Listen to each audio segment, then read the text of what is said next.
Good morning, everyone. Today is Wednesday, November 1st. Wow, it's hard to believe we only have 2 more months in 2023. And this is a message to my tribe concerning time. Are you preparing, guys? Are you preparing? There's a lot going on. A little earlier this year, and I came out with my first video, and the title of that video was Get Ready, It's Coming. Got like 40 some odd thousand views, and it was a very short video. And I knew that this year was going to be very tumultuous, and it has been, and it's starting to kick up. So I want you all to start preparing for whatever's coming in 2024. And if you haven't already started preparing, I need you to go ahead and start preparing now. So I'm gonna give you a few tips. First of all, this is a little formula that I call the stair step to wealth, but right now it's gonna be the stair step to thriving instead of just surviving. And by the way, at some point or another, I will start turning the camera back around on myself, but right now it's early in the morning, and y'all know I'm not an early morning person. So, number one, make sure that you have insurance. Make sure that you have insurance on your car, insurance on your house, insurance on just about everything, because as I've told you before, this is the United States of America. Actually, that's not where I am right now, but when I get home. The United States of America, we have 5% of the world's population, but we have 70% of the world's lawyers. There are more lawyers in Florida than the whole of Japan. And we are one of the only countries that does lawsuits on a contingency basis. And what I mean by that is the lawyer decides to take the case on, you don't have to pay until it's over. So in other countries, you have to put up $25,000 or so in order to file a lawsuit. So you'll think twice about trying to sue somebody. And if you lose that lawsuit, you lose that $25,000. So they have, a fraction of the lawsuits that we have in the United States because of that. And I know that we have so many lawyers in the United States that any bill that came up that would stop the contingency, it would be dead in the water. It really would. So make sure you have insurance. And the second thing on that stair step to wealth is called assurance. Now, assurance is your safety net with you saving up at least 6 months of expenses. So whatever you live on, your basics, your rent, your electricity and other utilities, all those things, save up 6 months of that. For example, if you are spending on basics $3,000 a month to live, 3 times 6 is 18. So somewhere you need to save up $18,000 so that you can live for at least 6 months, just in case, or when, I should say, the excrement hits the portable cooling device. You gotta have that time so you can make a plan or enhance the plan that you already have. And you should already have a plan B, actually. But you might want to wait until things settle down to enact that plan. So you need that money to be able to survive for that 6 month period. Also in that assurance is not just money, but food, resources, water. How much water do you have stored up?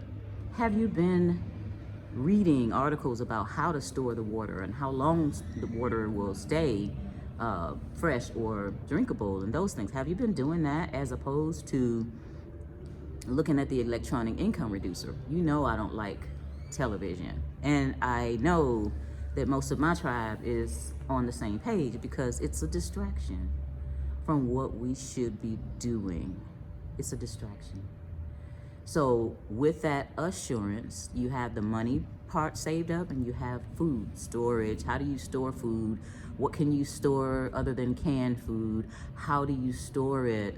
How do you collect rainwater? Where do you do that? All these things, there are different websites, or they're different websites that I've subscribed to over the years, and they regularly send me articles, and I'll look at these articles, and some of these articles I save them, and from time to time I print them, because we don't know whether or not we're going to have access to computers. Maybe the electricity goes out. Then I've got this store full of all these articles, but I can't get to them. So yeah, I print them out. I'm old school. I like paper.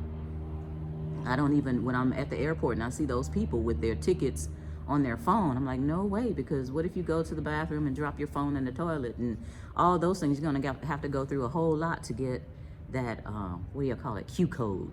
Y'all know I'm old school. Anyway, I print them out. So start preparing, start looking at ways to store, looking at places that you need to store it. Think about how many people you have to store for. The next thing is the income part. So we want the income to increase, we want to decrease the expenses. So as far as decreasing expenses, we want to make sure that we're not spending money on conspicuous consumption.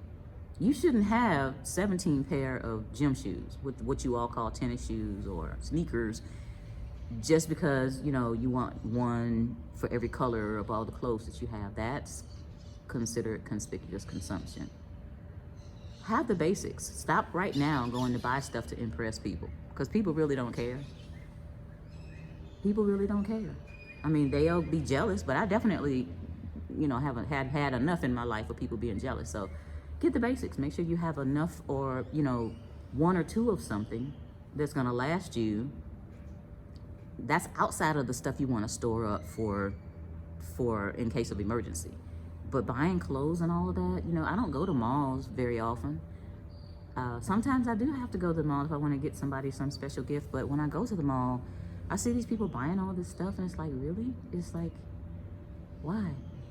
Because we're in trouble. And I hate to, it grieves my spirit to see that so many people don't understand what kind of trouble we really are in. We are in some serious trouble. We really are. So, and let me go into a little bit of detail, just in case whatever news you are watching is not telling you what's going on. United States is entangled in two different conflicts. One with the Ukraine and Russia, and the other one with Israel and Palestine. I'm not giving opinions on all of that, but the fact that our resources have been going across the country, it's like, you know, an artery got cut, and all of this money is flowing out of the United States, and we've got people starving and all over the country, and we've got Skid Row, and we've got just all these things, and the priorities of your government, the priorities of your leaders is not you. So we're in trouble.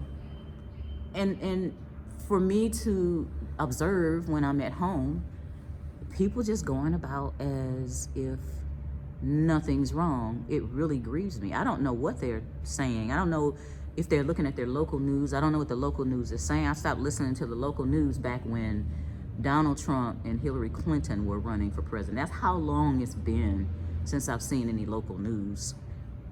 Like I told you, I don't have television. I have a television, but the frame, the box, the television, a smart television, so that I can watch documentaries, and then we can watch some CDs, and my granddaughter can watch educational little shows. You have to be really careful with those, even, because they sneak little stuff in there trying to influence the children, which is another story for another day. However, increasing your income is important.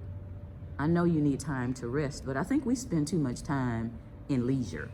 We spend too much time in leisure. So start figuring out ways to increase your income. If you have a job, start a business. And if you don't feel that you can start a business, if you don't have that confidence yet, get some other second kind of gig. You know, I know people that have a full-time job, and they come home and eat dinner, and they go do Uber or something like that. That's extra income. And it also depends, it's also important what you do with that extra income. It's not to go out and buy more stuff. It's to actually plan and strategize on what you're going to do. So are you going to start a business once you build up some more money? Are you going to buy extra supplies and things that you can store? Are you going to buy hard assets? And again, for you all that are new, Hard assets are assets that do not disappear in the blink of an eye. I don't have IRAs, 401ks, mutual funds, and all that because those items are controlled. There's a video on YouTube called Is the Stock Market Rigged or Rigged? And it's a 60-minute, remember that old show, 60 Minute? It's a 60-minute show, and it's 15 minutes of basically a young man explaining specifically how the stock market is rigged. So I don't trust those people with my money, so I buy hard assets. Hard assets meaning gold, silver, real estate, basically.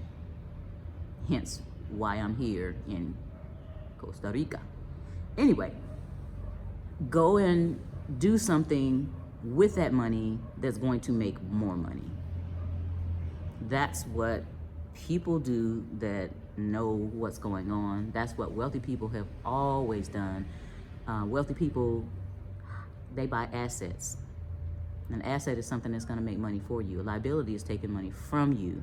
Those of you that know Robert Kiyosaki, that's what he has said over the years. So a car is not an asset because it's draining you. Even your home is not an asset unless it's making you money. So an asset is something that's going to bring you money. Spend that money on something that's going to bring you money. That money, that extra money beyond your regular job. Now, if you already have a business, you want to start scaling that business. And that's what I help my clients do. If they are stuck or if they don't know how to make that business grow, then we work on those things. There are a lot of different ways to make the current business grow. And some of them are adding a second business that won't take a whole lot of time, but it'll definitely increase their income a lot. So those are the things that I suggest that you start doing. Fortunately, we still have a little time to do them. Prayerfully, you've already started doing these things. Financially speaking, I'm not sure how long this country is going to be able, well, not this country, but I don't know how long the United States is going to be able to sustain this debt bubble that's building up. We're like at $33 trillion in debt.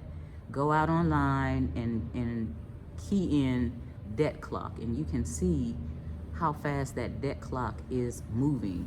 If you're getting ready to have a child, that child is literally about $100,000 in debt when the child is born. And that number may be off some, but it's not off a lot. This is an issue. So do you want to be involved in a country that's steeped in debt and teetering on financial collapse again? We've already had the situation in 2008, and then we had 2020 come, and I've told you guys before, 2020 was a thief as far as I'm concerned. There were so many different things that I had going on that collapsed because these people decided to pull that stuff on us where they had the big box stores like Costco and Walmart open, but the little stores and your mom and pop stores had to close. Y'all know, come on, make that make sense. And y'all, and we don't need to be complying with stuff that doesn't make sense. That's how this country got started. There's taxation without representation, even right now. So, what I want you to do, your assignment for today, November 1st, is to take the next 2 months to build your plan. Take today and all the way through Friday to write down your plan for your family, all the way down to things like if something happened and you couldn't get home and your family was scattered all over town, where would you all meet? Who would pick up the babies? All those kind of things. Y'all need to do these things. You really do. I'm telling you. It's not like I know any secrets, but I do get secrets from people from time to time. And no, I don't have a secret about anything really happening, but our borders are so wide open. You don't know who has been coming across. And this is all by design. This country, there are people in this country and without this country that I feel like want it to collapse. And the easiest way for it to collapse is to pour water in the milk, let's say. So you've got all of these people coming in. You don't know who they are. They're getting bussed around, and the Texas folks and the Florida folks that are bussing them right on up to these sanctuary cities which is hilarious to me now because especially New York is saying, oh, we don't know, we're not going to sustain. Well, you welcomed them. You made your bed, now lay in it. At any rate, let me get off that little soapbox. But we don't know what's about to happen. Think about logically. Let's think logically. Let's even get the emotion out of it. You got all of these people coming in. They don't have jobs. They don't have resources. Other countries don't let people in. I cannot come over here and become a resident without having significant resources. And that goes for other countries. Other countries are even over $1 million. You can't come in there and get residency or citizenship without $1 million. Everybody and their grandma is coming across the United States border. So there's going to be problems either way. There are, look this up online, there's several hospitals that have closed along the border because they went bankrupt because there are so many people coming in for services, emergency or not, that don't have any money. I need my tribe to be ready. I want you all to be able to say, you know what? I've done what I can. Whatever that is, wherever your income level is, I've done what I can. That's what I want you to be able to say. So that when all this stuff happens, if you still have access to internet, then you can start looking at how to go forward with what you have. But please, guys, go get some insurance on your stuff so that if any of these crazy people try to sue you. I hear there's been another lady that just sued. It wasn't McDonald's this time. It was another restaurant for hot coffee. All these lawsuits around. I need you to be ready. I need you to be ready in case you make a mistake and, hit somebody with your car. All these different things. Just be ready. Don't get caught blindsided. Please don't. So I am about to go back in this villa. This is a beautiful place, y'all. It's older, but it has so much character. It's well built. The lighting in here is just wonderful. And they're only like 13 or 14 units. And believe it or not, this is kind of like the off season. And there's only me and one other person in here. So I've got basically this place to myself because the other lady's not here a lot. So this is just wonderful. I take time, and when I exercise, I just run up and down this little street here. Just, do sprints up the street. Or this, whatever you call this little area.